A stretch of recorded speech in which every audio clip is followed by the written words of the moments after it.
Muy buenas tardes. Recibo un saludo especial de nuestro presidente del Consejo Superior de la Judicatura, el doctor Jorge Luis Trujillo Alfaro,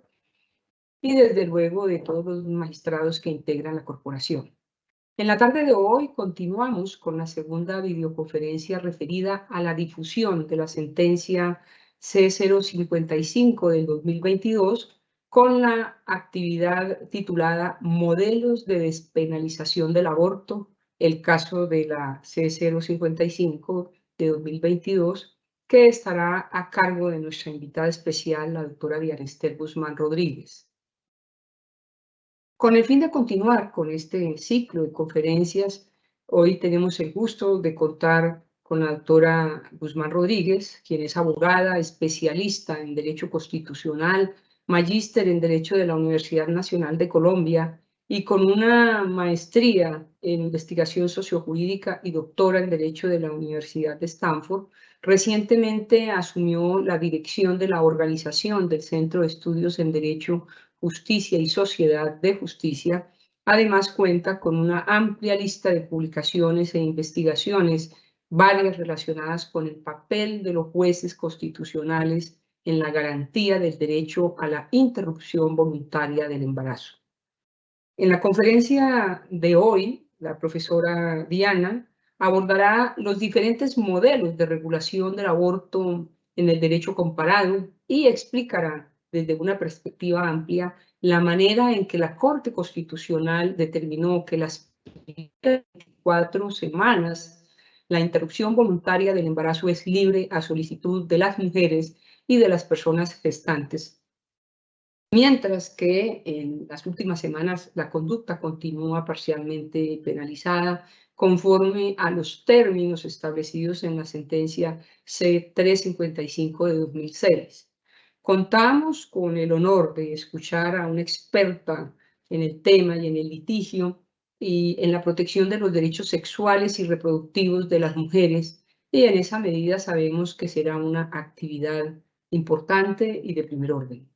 Al finalizar la exposición, nuestra conferencista invitada responderá algunas preguntas formuladas a través del chat de participación. Todas las inquietudes sobre conectividad, registro y evaluación que puedan surgir durante el desarrollo de esta actividad serán atendidas por nuestro grupo de apoyo de la Escuela Judicial.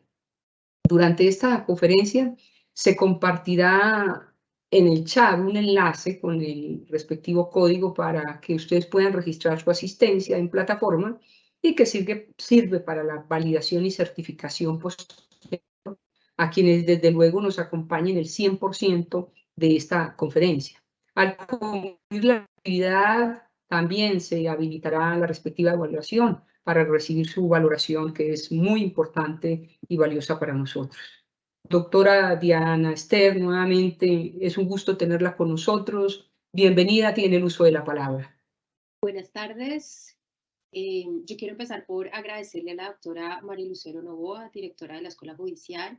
y también extenderle un saludo al doctor Jorge Luis Trujillo Alfaro, presidente del Consejo Superior de la Judicatura, y por supuesto a todos los servidores y servidoras judiciales y demás personas que se conectan a esta conferencia virtual, así como a los organizadores de este ciclo de conferencias. Quiero agradecer además a la doctora Mariluz por hacer esa presentación tan completa y tan halagadora. En esta sesión, lo que quisiera proponerles es concentrarnos un poco en el debate previo a la decisión C055 del año 2022. Y para eso quiero arrancar con una cita de la sentencia de la Corte Constitucional C355 del año 2006, que es uno de los antecedentes fundamentales de esta sentencia C055 del 2022. La Corte dice: una regulación penal que sancione el aborto en todos los supuestos significa la anulación de los derechos fundamentales de la mujer, y en esa medida supone desconocer completamente su dignidad y reducirla a un mero receptáculo de la vida en gestación, carente de derechos o de intereses constitucionales relevantes que ameriten protección. Esa cita pone en el centro de la discusión la dignidad de la mujer y la dignidad de la mujer en gestación en particular.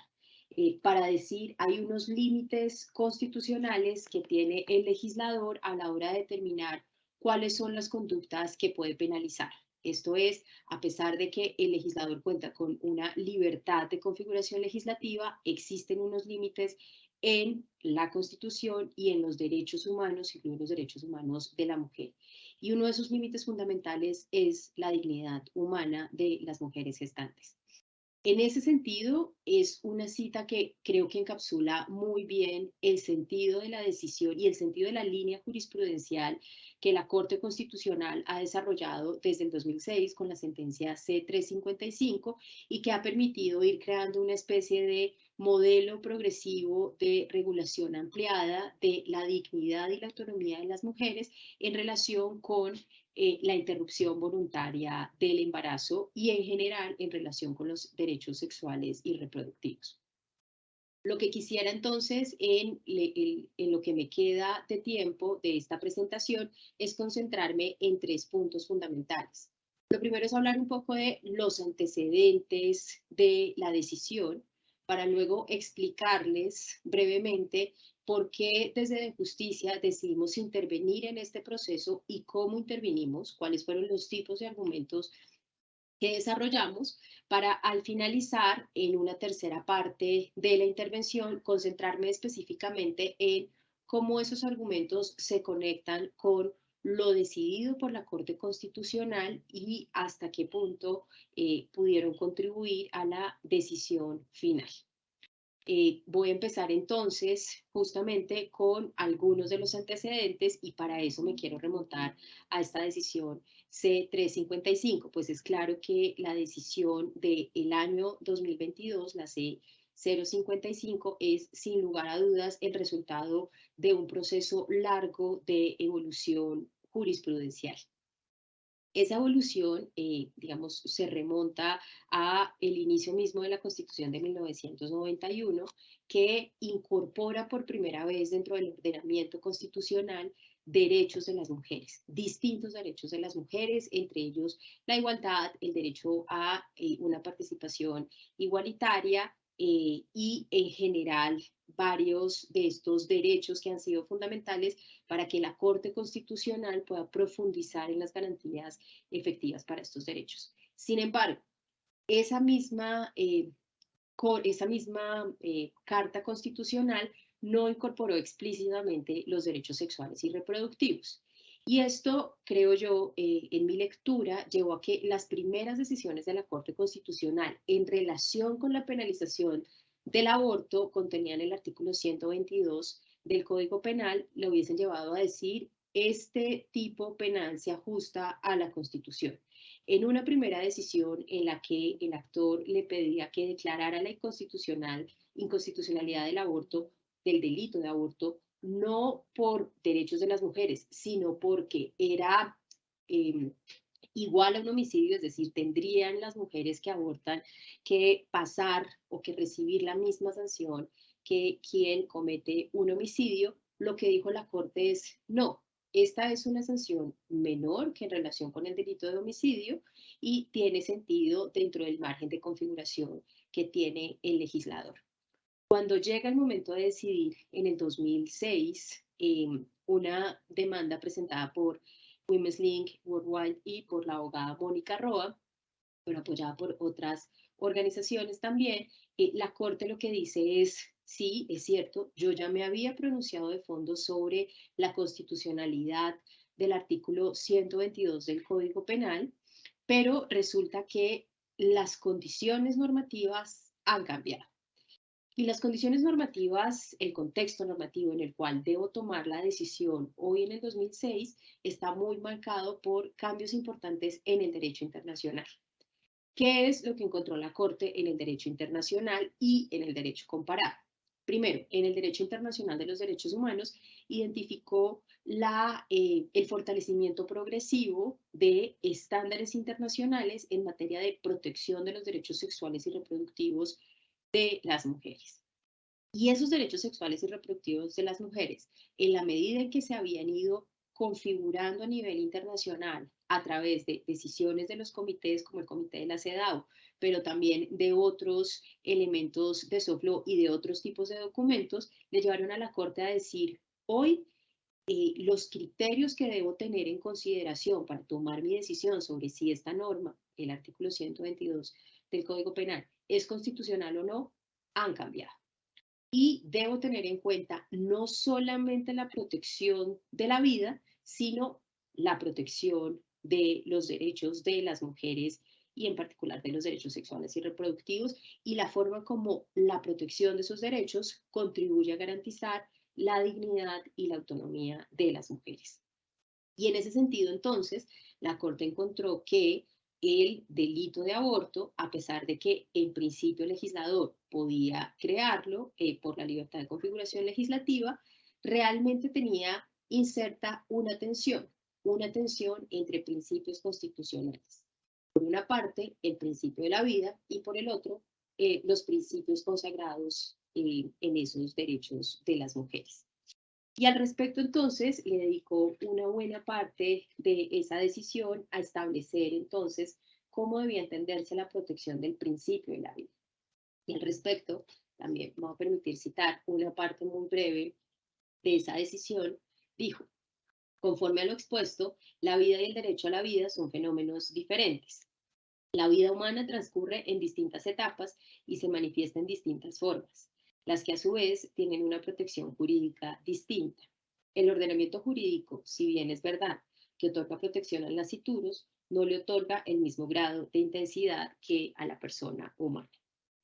A partir de esta consideración, entonces, la Corte plantea una diferencia importante entre la protección del principio de la vida y la protección del derecho a la vida. Y señala que frente al nasciturus, claro, hay que proteger la expectativa de vida, pero no significa que ya se proteja plenamente el derecho a la vida, sino se protege la expectativa. Y planteándolo así, significa que la tensión se da entre esa protección de la expectativa de vida del nasciturus y la protección de los derechos de las mujeres gestantes en sentido amplio y desde la perspectiva del bloque de constitucionalidad y la forma como los derechos humanos de las mujeres se han desarrollado en ese bloque de constitucionalidad. La consecuencia de la ponderación que hace la Corte entre estos dos principios en tensión, o entre estos principios en tensión más bien, porque no son solo dos, es que la Corte llega a la conclusión de el legislador tiene unos límites concretos al momento de penalizar conductas como el aborto. Y esos límites tienen que ver justamente con los derechos de la mujer o con los derechos de las mujeres gestantes, porque si no se garantizan esos derechos, lo que está haciendo es, como lo señalé al principio de la intervención, tratar a la mujer como simple receptáculo, no como titulares de derechos y negar completamente su dignidad y su autonomía. En ese sentido, a partir de ese momento, se entiende en el ordenamiento constitucional que en efecto hay una tensión entre el principio de la vida y los derechos de las mujeres gestantes, pero que el legislador tiene unas obligaciones concretas para evitar que los derechos de las mujeres gestantes sean absolutamente eliminados dentro del análisis de constitucionalidad. Luego de esa sentencia, pues lo que vino fue un problema, si se quiere, político-jurídico sobre cómo concretar esto que la Corte más adelante señaló que era el derecho fundamental al acceso a la interrupción voluntaria del embarazo para las mujeres que estuvieran en las tres causales en las cuales la Corte despenalizó el aborto. Dado que la consecuencia que señaló la Corte es el modelo de regulación de ahora en adelante, obviamente no lo dijo en términos de modelo de regulación, pero el límite que tiene el legislador al momento de configurar la penalización del aborto es que hay al menos tres circunstancias en las que no se puede penalizar. Cuando se trate del riesgo para la salud y la vida de las mujeres gestantes,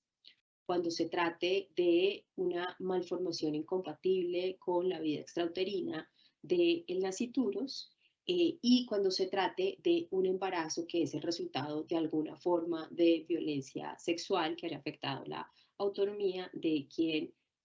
pues de la mujer gestante. En esas tres circunstancias, entonces, desde el 2005, desde el 2006, no se puede penalizar el aborto. Luego son excepciones a la penalización del aborto que se mantuvo en el Código Penal, pero generaron una serie de obligaciones para el Estado. Y generaron esas tres causales obligaciones justamente por lo que señalaba, porque la Corte en su jurisprudencia posterior fue enfática en afirmar que desde la sentencia C-355 del 2006, las mujeres que se encontraran en esas tres condiciones tenían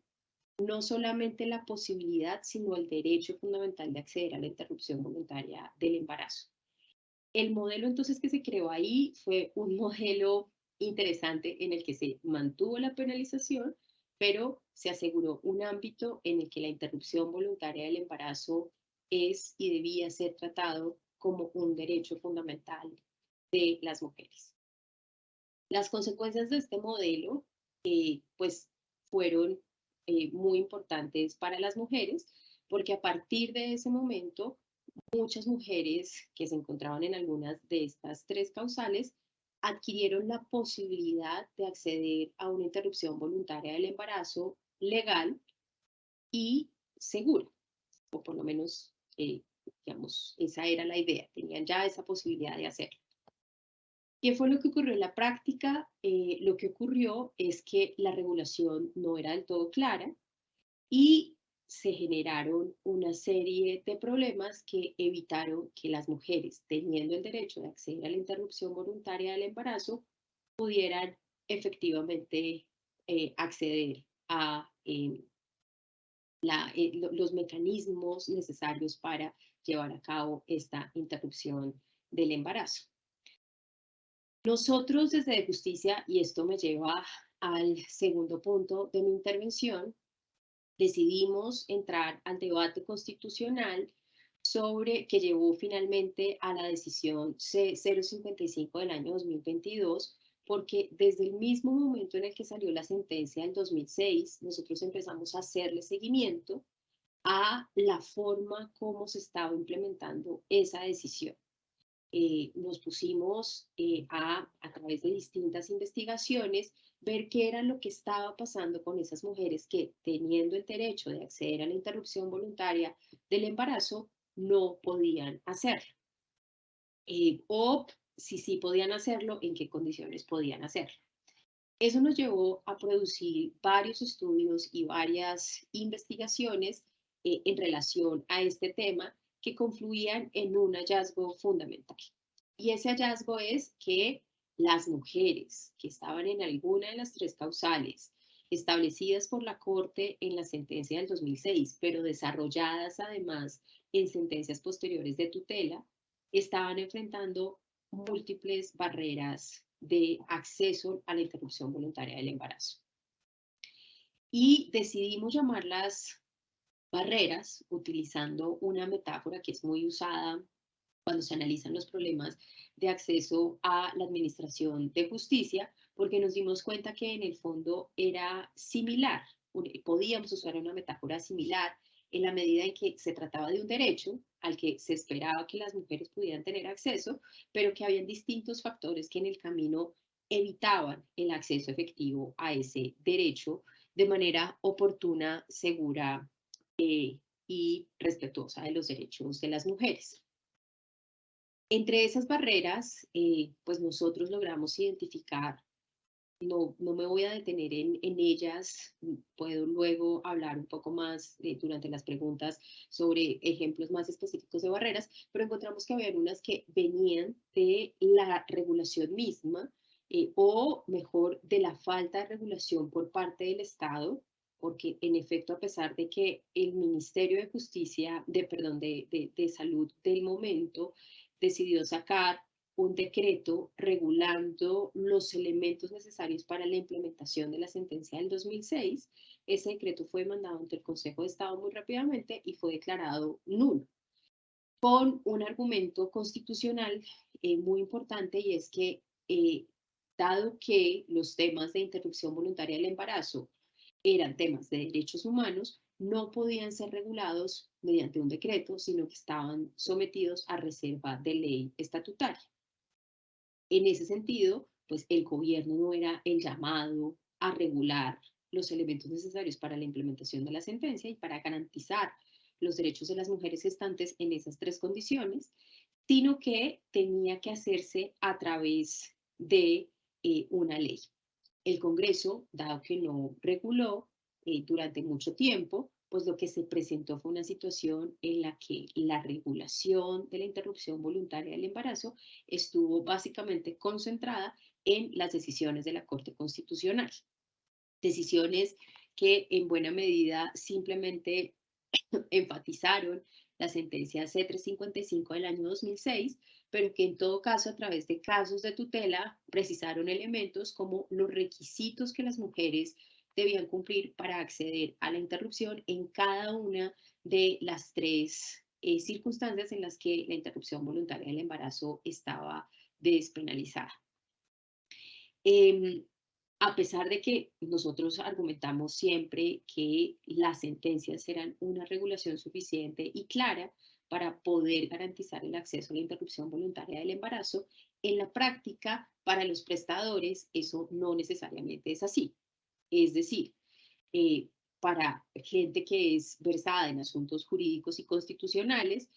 conocer las sentencias, saber cuáles son las reglas jurisprudenciales relevantes que salen de cada sentencia y cuál es el alcance que tienen para prestadores de salud y para prestadores de otros servicios, pues es claro, pero eso no necesariamente lo es para personas que están en el sistema de salud y que no tienen necesariamente formación jurídica. Es decir, si hay un elemento de falta de claridad de ese marco jurídico e incluso de falta de conocimiento que está afectando la posibilidad de que los prestadores y prestadoras de servicio de salud efectivamente conocieran el alcance de cada uno de los requisitos que había establecido la Corte en esas decisiones. Y lo comprobamos a través de entrevistas con personal de salud, pero además también con entrevistas a personas que hacían acompañamiento a mujeres que estaban en alguna de estas tres condiciones e incluso con el propio análisis jurisprudencial de los distintos casos de tutela en los que la Corte se pronunció al respecto.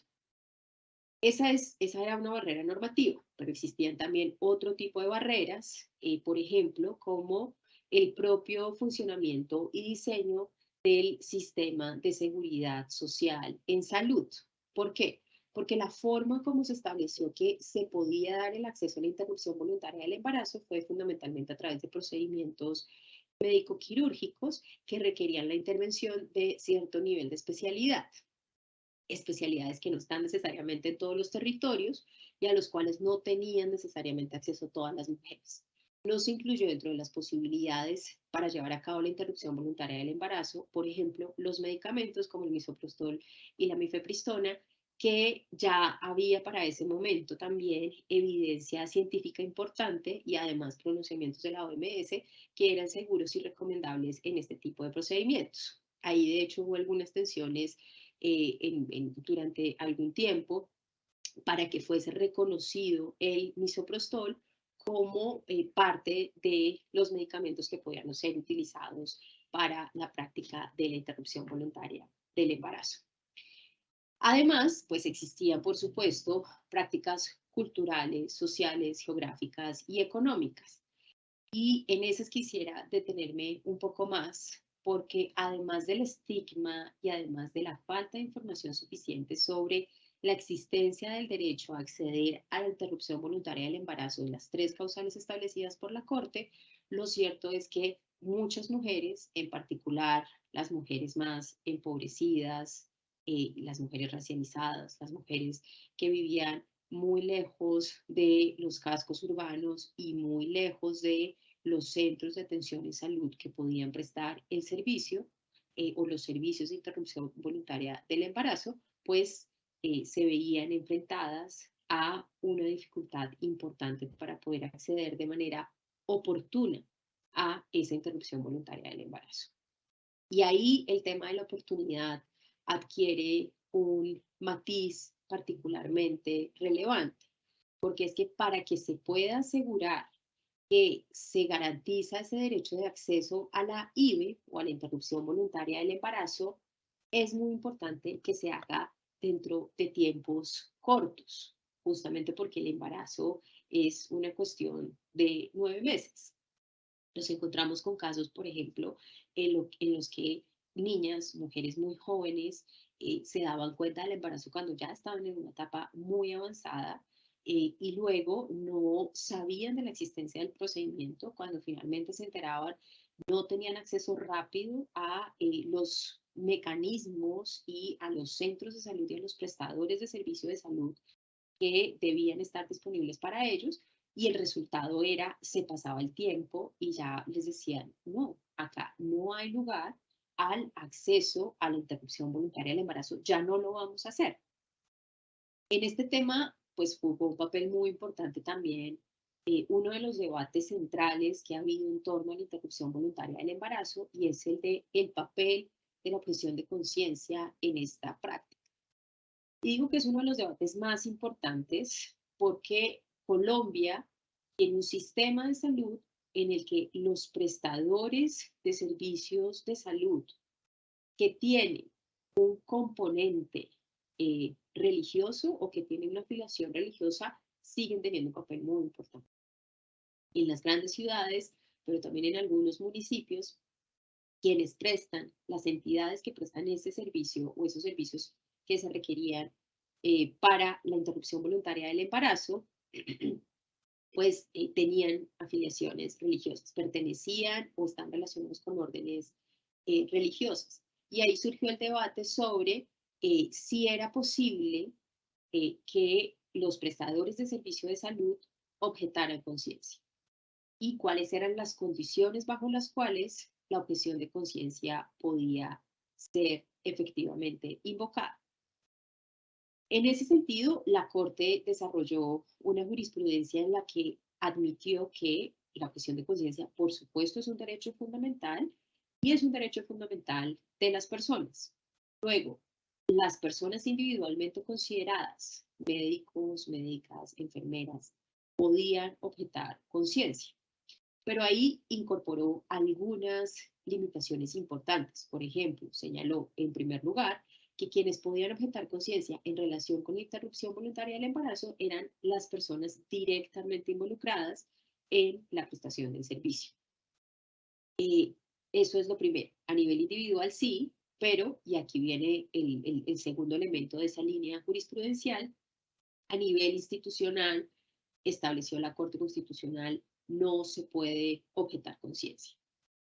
Y el criterio que tuvo en cuenta la Corte, por una parte, fue la idea de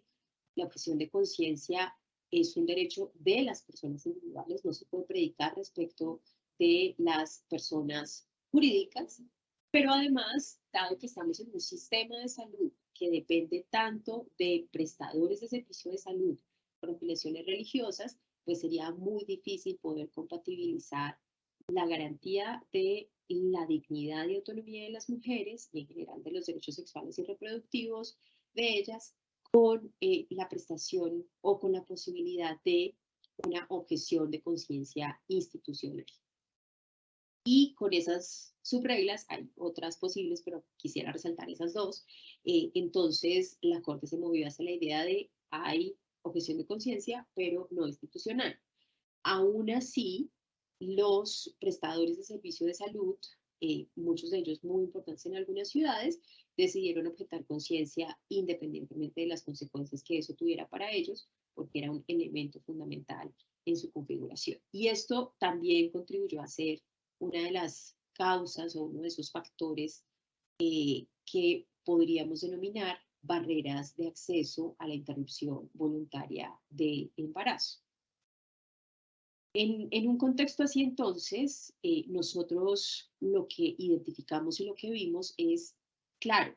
el modelo que estableció la Corte Constitucional en la sentencia C-355 del 2006, que es un modelo de causales, establece 3 causales en las cuales las mujeres pueden acceder a la interrupción voluntaria del embarazo,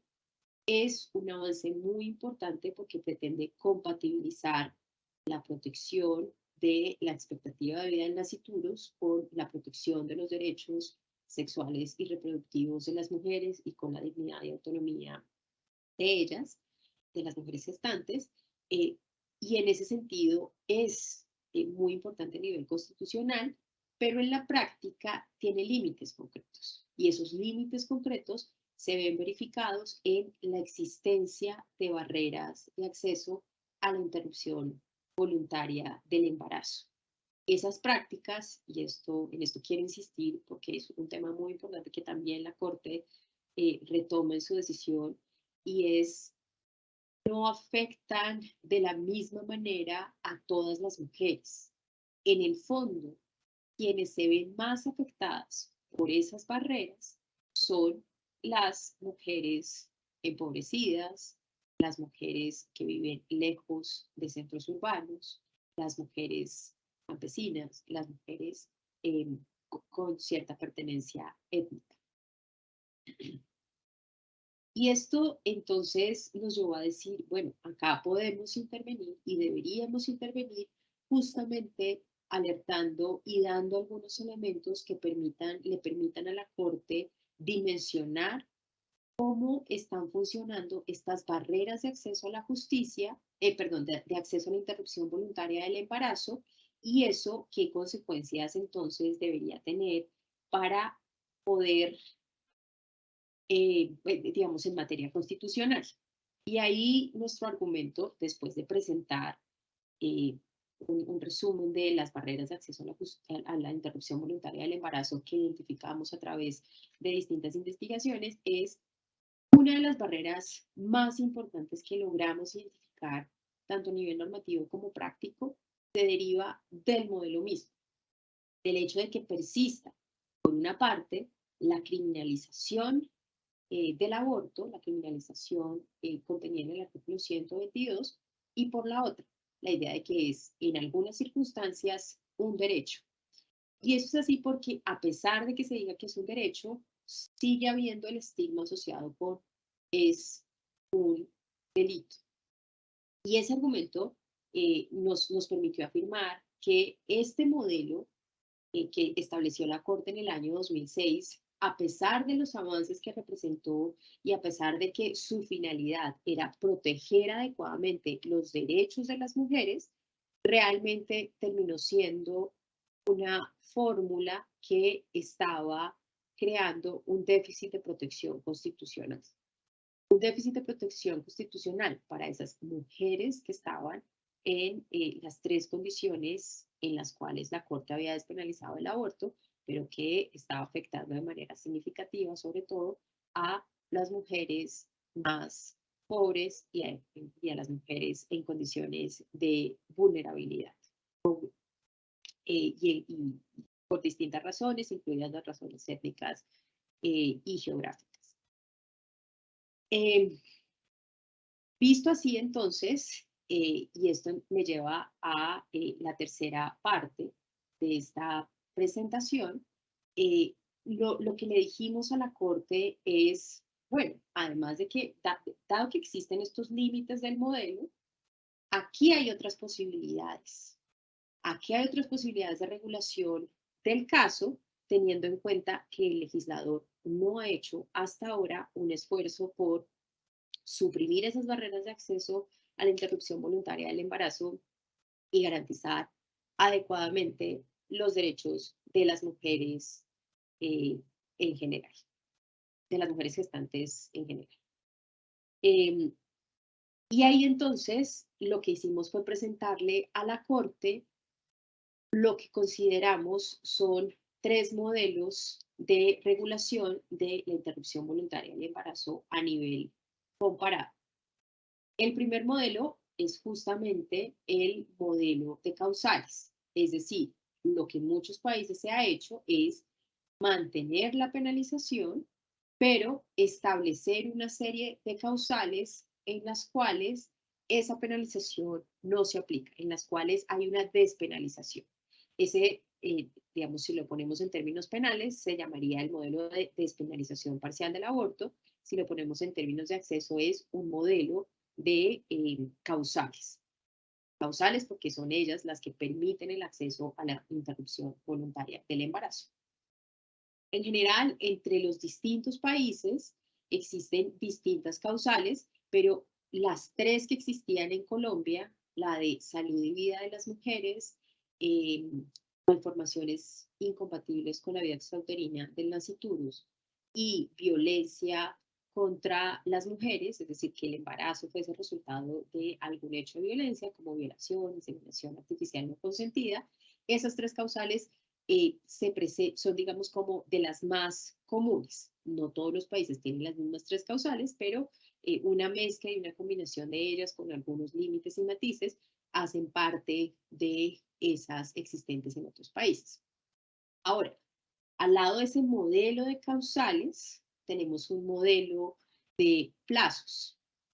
El modelo de plazos, que también ya está muy extendido en distintos países, incluso en América Latina, básicamente lo que establece es que dentro de cierto tiempo,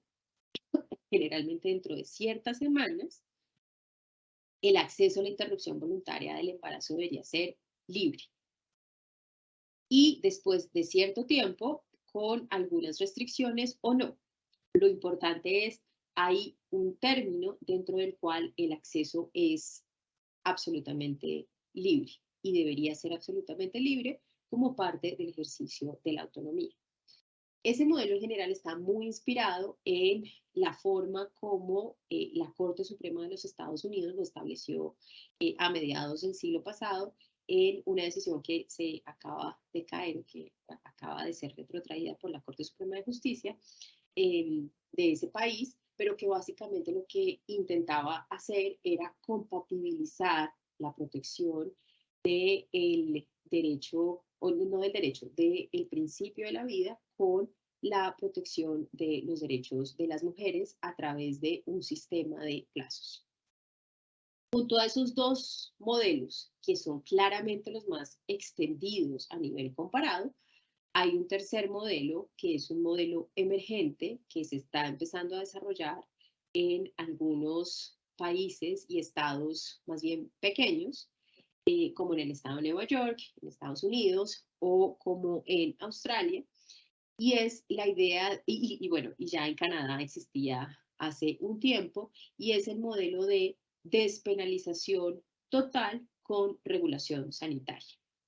¿En qué consiste el modelo? Este modelo reconoce que sí, que en efecto la interrupción voluntaria del embarazo debe tener una regulación, pero no necesariamente la regulación tiene que hacerse por vía penal. ¿Por qué no por vía penal? Porque eso lo que hace es generar peores consecuencias en términos de estigmatización, inseguridad para el acceso a la interrupción voluntaria del embarazo e incluso mortalidad materna. En ese sentido, a la despenalización plena, se trata de sacar el aborto del ámbito penal y meterlo al ámbito de de la salud pública, meterlo al ámbito de la regulación del Estado, sí, pero en términos de salud. Ese modelo, entonces, básicamente, lo que ha mostrado es, primero, que es posible pensar modelos alternativos a la penalización del aborto que no impliquen una salida masiva de las mujeres a abortar, que es, digamos, como una de las grandes preocupaciones que existe entre quienes se autodenominan protectores de la vida. Y digo se autodenominan protectores de la vida porque, claro, ahí el debate es como si la única forma de proteger la vida fuera a través del derecho penal. Y un poco lo que muestra ese modelo es, hay algunas alternativas que permiten mantener, asegurar la posibilidad de que las mujeres accedan a la interrupción voluntaria del embarazo, pero sin que sea a través de la amenaza de una sanción penal que termina generando una salida o un escape hacia la ilegalidad, hacia procedimientos que no son seguros y hacia procedimientos que lo que hacen es incrementar los riesgos en contra de la salud de las mujeres y crear una cantidad de problemas sociales y por supuesto, de afectaciones profundas a las mujeres gestantes y a sus familias. En todo este contexto y en este modelo, por supuesto, lo que nosotros logramos ver en esos lugares en donde existe este modelo es no solamente que no hay un incremento de la práctica del aborto, sino que hay una profundización de unas medidas de salud pública que son importantes en materia de garantías de los derechos sexuales y reproductivos de las mujeres gestantes, por ejemplo, en términos de educación, acceso a anticonceptivos, acceso a telemedicina, acceso a interrupción voluntaria del embarazo por medio de medicamentos, que es menos invasivo y mucho más seguro e incluso económico, tanto para el sistema de salud como para las mujeres.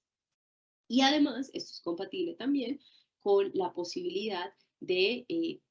regulaciones que permitan o garanticen otros derechos involucrados en la práctica de la interrupción voluntaria del embarazo, como la objeción de conciencia y en general como pues, otros derechos que pueden tener las personas que participan en estas prácticas. Ahora bien, la Corte Constitucional en su decisión lo que hizo fue tomar en cuenta que sí, que en efecto había otras posibilidades y otros modelos de regulación de la interrupción voluntaria del embarazo y que entonces era necesario avanzar en ese modelo que había creado con la sentencia C-355 del 2006 para superar esas múltiples barreras que había identificado y que había identificado tanto la Corte como distintas intervinientes, porque creo que ese es uno de los temas en donde hubo mayor aporte en términos de información a la Corte, en la identificación y en el análisis de esas distintas barreras que existían y bueno, sí, que han existido en Colombia para el acceso a la interrupción voluntaria del embarazo. Teniendo en cuenta eso, entonces, claro, yo no soy corte, así que no tengo claro si esa fue la forma como llegaron a la decisión, pero viéndola desde fuera, si hay un esfuerzo por reconocer los límites del modelo anterior, por una parte, y por la otra, buscar un modelo nuevo, un modelo que le permitiera a Colombia avanzar en materia de protección de los derechos de las mujeres gestantes, asegurando al mismo tiempo la protección de del principio de la vida, ¿no? La protección de la expectativa de vida del nasciturus. Y en ese sentido, eh, la decisión a la que llegó la Corte, podríamos discutir qué tan correcta es o no, qué consecuencias puede tener y, por supuesto, cuáles han sido sus implicaciones para el debate público, es establecer un modelo que combina plazos con causales. Plazos porque establece que dentro de un plazo que es mucho más largo, es verdad que los establecidos a nivel comparado, que suelen ser de 14 semanas, es posible que las mujeres accedan sin ninguna limitación a esa interrupción voluntaria del embarazo. Y después de eso, hay algunas causales por las cuales podría seguir accediendo a esa interrupción voluntaria del embarazo. Hay un esfuerzo entonces por maximizar el ámbito de protección de los derechos sexuales reproductivos de las mujeres, pero sobre todo de la dignidad y autonomía de las mujeres. Esa dignidad que jugó un papel fundamental en la sentencia C-355 del 2006 y que sin duda ha sido un elemento fundamental dentro de la configuración del debate a nivel constitucional en relación con cómo abordar el tema del aborto y el tema del derecho a la interrupción voluntaria del embarazo. ¿Cuáles van a ser las consecuencias de este modelo? Eso está por verse. Ahí hay, digamos, una pregunta empírica abierta que valdría la pena discutir y profundizar a futuro a través de nuevas investigaciones. Pero por ahora lo que podemos ver con el modelo es, primero, con este nuevo modelo emergente que sale de la sentencia C-055 del 2022. Primero, que se trata de la respuesta a los límites a un modelo previo que se consideró adecuado para la protección de derechos, pero que en la práctica no lo fue. Y en ese sentido, lo que busca es una mejor armonización de derechos que tome en cuenta las condiciones del contexto. condiciones del contexto que sin lugar a dudas lo que hicieron fue generar esas distintas barreras de acceso a la interrupción voluntaria del embarazo de las cuales he hablado a lo largo de esta intervención y que de una u otra forma se habían convertido en elementos que impedían para muchas mujeres la garantía de su dignidad, que habían reducido, como si lo ponemos en términos de la Corte Constitucional, en esa primera cita que les planteaba, en meros receptáculos de la vida, sin la posibilidad de que se le garantizara su derecho a la dignidad y en general sus derechos sexuales y reproductivos.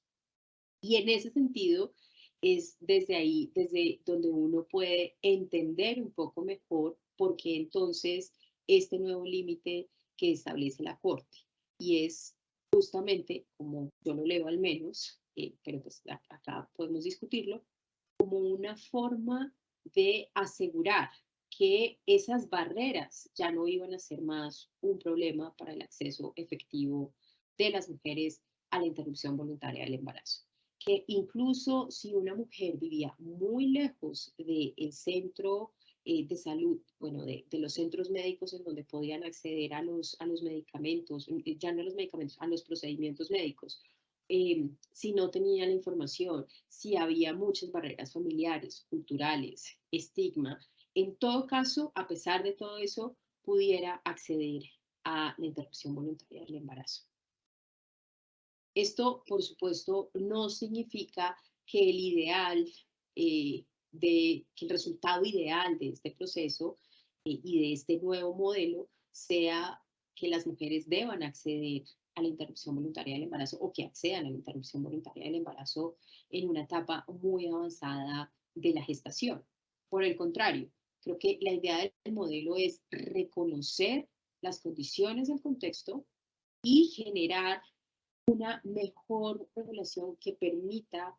un buen balance efectivo, como lo decía y como lo he venido repitiendo, entre la protección de la expectativa de vida en nasciturus y la protección de los derechos de las mujeres. Insisto, cómo se vaya a desarrollar y cómo se esté desarrollando es una pregunta empírica aún abierta, sobre la que de pronto podremos discutir más adelante, pero a nivel normativo y constitucional, el modelo pretende ese balance y genera, sí, una nueva forma y un nuevo abordaje. En todo caso, mantiene la penalización, pero reduce el ámbito del derecho penal en la regulación de una situación que realmente lo que en el fondo, o el gran problema que tenía, era el problema de salud pública que hay detrás de los embarazos ilegales e inseguros a los cuales las mujeres se sometían como una alternativa a la posibilidad real y efectiva de contar con garantías de salud para el acceso a la interrupción voluntaria del embarazo. Y con esto quisiera entonces ya ir cerrando un poco para dejar espacio suficiente a la sesión de preguntas y comentarios, señalando que independientemente de la aproximación que uno tenga y la crítica que uno pueda tener al modelo al que llega finalmente la Corte, que para muchas personas es un modelo extremo, lo cierto es que hay detrás una historia y un recorrido constitucional que empieza con, como lo decía, la propia Carta Constitucional y la forma como progresivamente se va reconociendo y ampliando los derechos sexuales y reproductivos de las mujeres gestantes,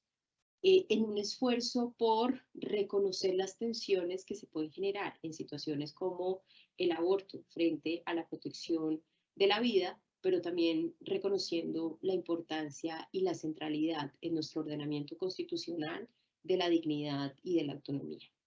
Y en ese sentido se trata de una línea jurisprudencial que la ampliación de las protecciones a las mujeres enfatiza esa centralidad de la dignidad y la autonomía. Muchísimas gracias.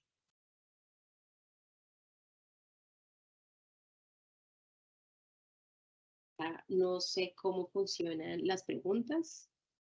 o comentarios.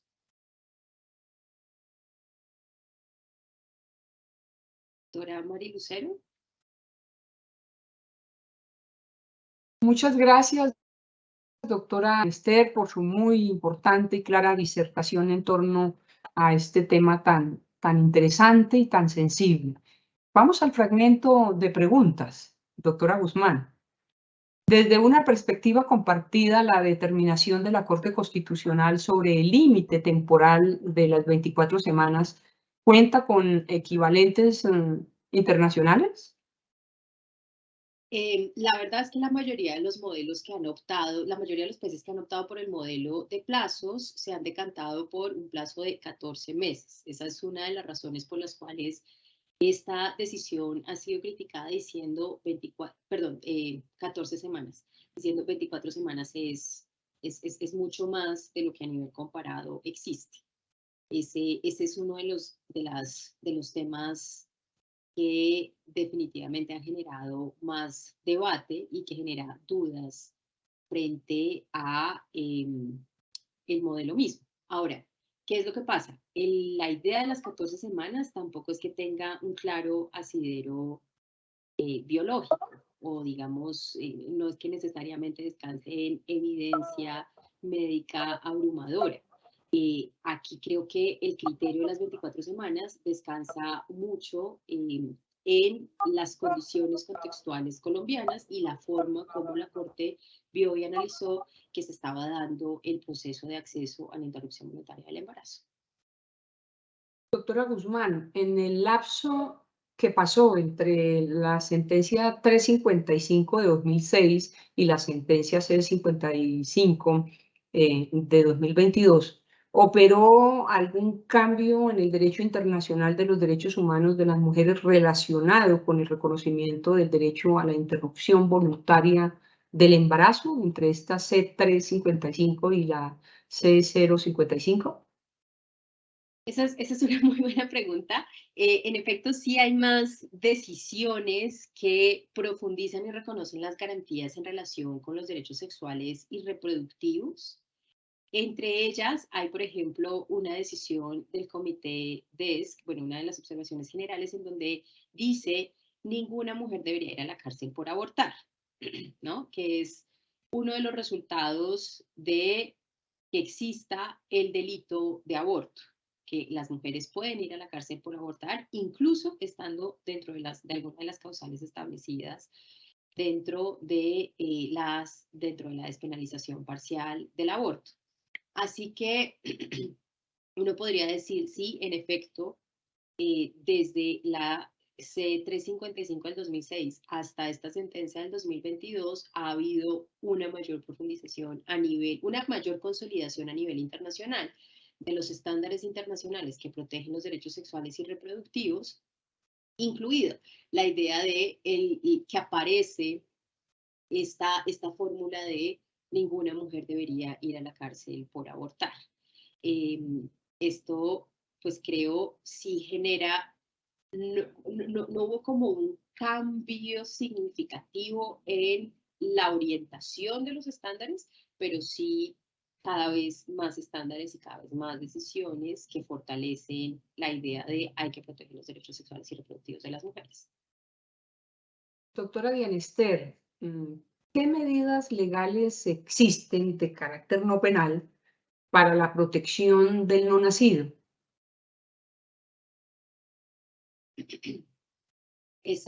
Bueno, esa es una pregunta muy importante. Lo primero que tendría que decir es, hay también unas medidas penales para la protección del no nacido, como por ejemplo la prohibición del aborto forzado. Entonces, sí hay unas condiciones en las cuales hay en todo caso una protección penal para el no nacido que se ha considerado compatible con la Constitución. En este caso, por supuesto, porque se entiende que el aborto forzado lo que hace es ir en contra de la autonomía de las mujeres, que es justamente una de las cosas que quiere proteger esta línea jurisprudencial de la Corte sobre aborto a la cual me acabo de referir. Pero además existen también pues algunas medidas no penales que el Estado tiene y que podría profundizar. Y ahí quiero referirme a algo que durante la presentación no pude decir muy claramente, pero Colombia tiene un déficit importante en materia de educación sexual y reproductiva. Y es ahí, en esa educación sexual y reproductiva, en donde uno debería buscar mecanismos adecuados para evitar los embarazos. Sí hay una cosa importante en todos estos debates sobre aborto y es que parecen desconocer qué es lo que pasa en Colombia que lleva a que existan abortos, a que existan embarazos no deseados. Hay unas condiciones en las cuales se trata de violencia, hay unas condiciones en las cuales se trata de desconocimiento. Y esos dos elementos podrían atenderse, no completamente, pero al menos sí en buena medida, a través de una mejor y más robusta educación en materia sexual. Eh, pero en Colombia hay muchos colegios que se niegan a brindar esa educación sexual y hay muchas familias que ni siquiera cuentan con las condiciones para dar debates sobre salud sexual y reproductiva en su familia. Y el resultado es adolescentes, hombres y mujeres adolescentes, que no saben cómo llevar una vida sexual, que quieren explorar, pero que no saben cómo hacerlo y que no cuentan con herramientas suficientes para tomar decisiones informadas y para ejercer su autonomía de manera responsable. Creo que hay cosas que podemos hacer como Estado, que se puede hacer desde el Ministerio de Salud, pero también desde el Ministerio de Educación, para fomentar prácticas que realmente promuevan la reducción del embarazo adolescente, el embarazo no deseado. Claro, en materia de violencia, pues el debate es mucho más amplio, no se agota solamente con educación sexual y reproductiva, pero sin lugar a dudas también hay un ámbito muy importante de trabajo. ¿Por qué? Porque la violencia también tiene unas connotaciones culturales y podríamos también trabajar mucho en prevención, a través de formación, a través de sensibilización de esa violencia que lleva a tener embarazos no deseados o que lleva a tener embarazos de niñas de 8 o 12 años. Es que cuando uno ve esos casos y ve que son justamente esas niñas, esas adolescentes, a las que se les está negando el acceso a la interrupción voluntaria del embarazo o a las que transcurridas más de 14 semanas no han podido ni siquiera acceder físicamente a los centros de salud. Entonces uno dice, pues sí, claro, necesitamos pensarnos fórmulas distintas y sí, claro, nuestro modelo tiene que ser más sensible a las condiciones del contexto. Pero entonces, volviendo a mi tema de entrada, hay sí un esfuerzo en los últimos años del Estado por pensarse mejor el tema de educación sexual y reproductiva, pero hay una serie de barreras culturales también, incluso religiosas, que han evitado que sea un tema que se habla y que se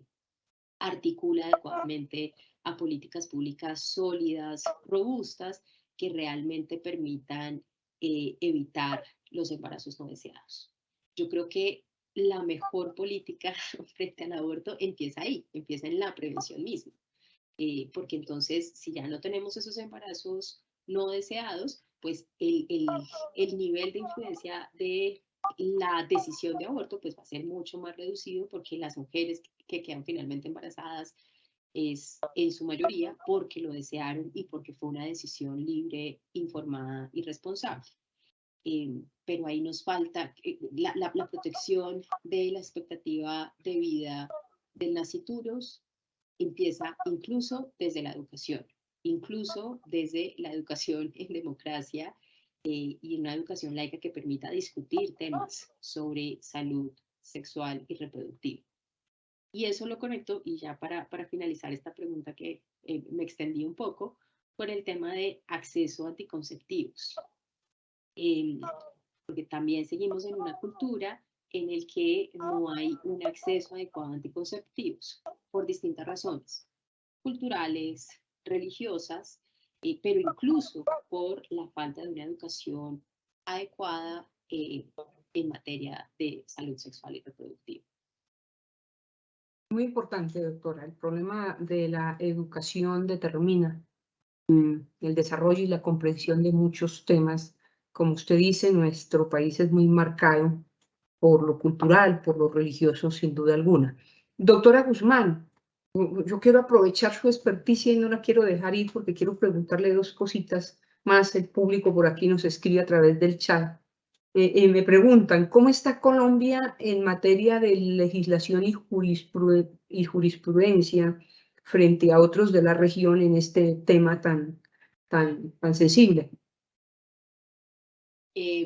Hace poco estuve en una reunión de personas de distintos países de América Latina discutiendo los modelos regulatorios en la región. Y uno podría ver una diferencia muy marcada entre los países de Centroamérica y los países de Sudamérica. Los países de Centroamérica están en un momento muy complicado porque los regímenes autoritarios están también trayendo nuevas agendas en materia de derechos sexuales y reproductivos. Entonces, aquellos países en donde no había habido avances en materia de regulación de la interrupción voluntaria del embarazo siguen sin avances, y los países en los que hubo avances ha habido retrocesos. Entonces, en Centroamérica hay cada vez más una tendencia hacia la penalización plena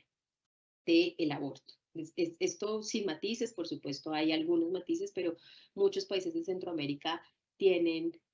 penalización plena y unas dificultades incluso culturales para hablar y avanzar cualquier agenda que tenga que ver incluso con otros derechos sexuales y reproductivos de las mujeres. Por otra parte, en los países de Sudamérica, hasta la sentencia del 2022, Colombia pues hacía parte de los países que tenían, digamos, una protección media. ¿Por qué? Porque habían avanzado, o sea, en Sudamérica la mayoría de los países ha avanzado de alguna forma hacia hacia alguno de los modelos, bien sea de causales o de plazos, pero con distintos niveles de acceso efectivo a la interrupción voluntaria del embarazo, tanto dentro de las causales como de los plazos. Los países más avanzados, en todo caso, como Argentina, que incluso pasó una legislación, pues tienen un modelo más bien de 14 semanas, ¿no? Pero es por legislación, lo cual lo hace un modelo particularmente fuerte, acompañado además de una movilización social muy importante que respalda la aplicación del modelo. Y Colombia, a partir de la sentencia del 2022, empieza ya un tránsito hacia uno de los países con protección más fuerte de la autonomía y de la dignidad de las mujeres en relación con la interrupción voluntaria del embarazo. Doctora Guzmán, adentrándonos un poquito, quisiera que nos diera un poco de luces sobre esta providencia de la Corte Suprema de Justicia de los Estados Unidos que derogó el precedente Roe versus Wade. Sí, bueno, esta es una decisión muy interesante porque si había una jurisprudencia que parecía sólida a nivel comparado en relación con interrupción voluntaria del embarazo, era justamente Roe versus Wade. Una decisión tomada a mediados del siglo pasado que fue respetada sistemáticamente a pesar de los cambios en la Corte Suprema de Justicia durante mucho tiempo. Sin embargo, la composición de la Corte Suprema de Justicia en los últimos años ha cambiado y la perspectiva conservadora pues se ha profundizado. ¿Qué es lo que hace la última decisión de la Corte Suprema de Justicia? Básicamente dejar mayor libertad a los estados para que regulen. Es decir, no impone la penalización, sino que lo que hace es, el efecto práctico es dejar en libertad a los estados para que regulen en materia de interrupción voluntaria del embarazo. A diferencia de Roe versus Wade, que lo que hacía era establecer que habían ciertas condiciones en las cuales había la posibilidad de las mujeres de poder acceder a la interrupción voluntaria del embarazo y en particular este sistema de plazos. ¿Qué es lo que va a pasar ahora? Pues que Estados Unidos, en cada uno de los estados, seguramente sobre todo en aquellos más conservadores o en aquellos en donde hay una pugna al interior de cada estado por establecer regulaciones fuertes en materia de acceso a la interrupción voluntaria del embarazo, pues se va a desatar y ya se está desatando, de hecho, una gran tensión por pasar regulaciones mucho más restrictivas de los derechos de las mujeres en esos contextos. Esto se inserta en un debate muy profundo que en todo caso ya llevaba mucho tiempo y en ataques de larga trayectoria, por ejemplo, a los prestadores de servicios de interrupción voluntaria del embarazo, como Planned Parenthood. Y ahí, pues, digamos, lo que creo es lo que vamos a ver en los próximos años es una tensión permanente en los distintos estados por cuál va a ser el modelo regulatorio de cada uno de ellos, pero sin lugar a dudas, en muchos estados lo que vamos a ver es volver a una penalización y a una persecución cada vez más fuerte de la interrupción voluntaria del embarazo. Finalmente, doctora Guzmán, ¿cuál sería su mensaje a nuestros jueces, juezas, magistrados y magistradas de Colombia en torno a este tema? Bueno, ahí yo creo que hay dos mensajes que me parece muy importantes. El primero tiene que ver con la importancia de abordar los temas de interrupción voluntaria del embarazo desde una perspectiva constitucional y no desde una perspectiva moral. Claro, todas las personas tenemos nuestras aproximaciones morales. Yo misma fui criada dentro de una familia católica y conservadora. Pero mi visión del mundo no puede ser la visión del mundo que oriente la protección constitucional de derechos. La protección constitucional de derechos tiene que insertarse dentro de una perspectiva laica y que garantice adecuadamente la armonización de distintas perspectivas del mundo, que permita, en consecuencia, garantizar adecuadamente los derechos de las personas. En ese sentido, y volviendo a la idea de la garantía de derechos, tiene que pensarse en clave constitucional más que en clave moral. Lo que creo es que este debate hay que darlo desde los derechos y desde una perspectiva de derechos. En ese sentido, uno puede discutir cuál es la mejor forma de armonizar la protección del principio de la vida con los derechos de las mujeres, pero lo cierto es desde ahí, desde ese legado y ya desde esa línea jurisprudencial que tenemos y desde los estándares internacionales, desde donde el debate debería darse y profundizarse. El segundo elemento, y esto tiene que ver con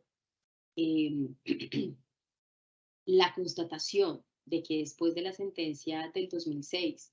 hubo muchas dificultades para que las mujeres accedieran a la interrupción voluntaria del embarazo, es que los jueces y juezas seguramente se van a encontrar con casos en los cuales las mujeres por alguna razón no hayan accedido o casos en los cuales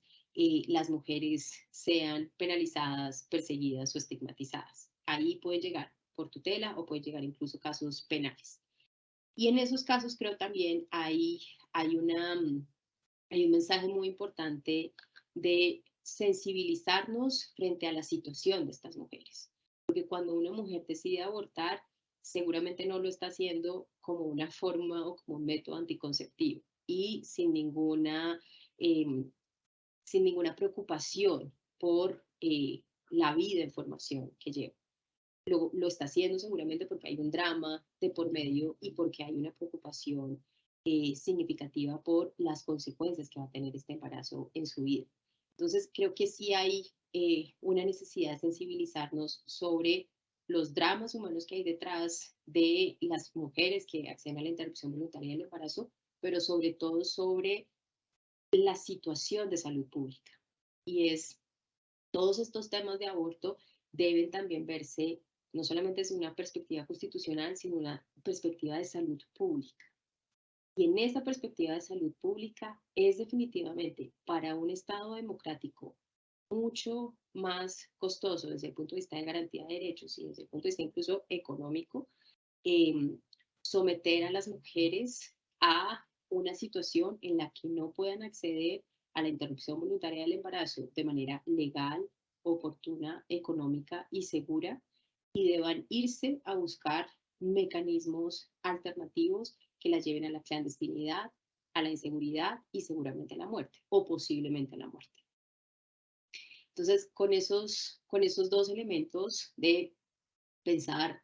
los temas de aborto desde una perspectiva constitucional más que moral y pensarlos y entenderlos también como un asunto de salud pública, creo que mando dos elementos importantes sobre claves para aproximarse a estos debates sobre interrupción voluntaria del embarazo en Colombia.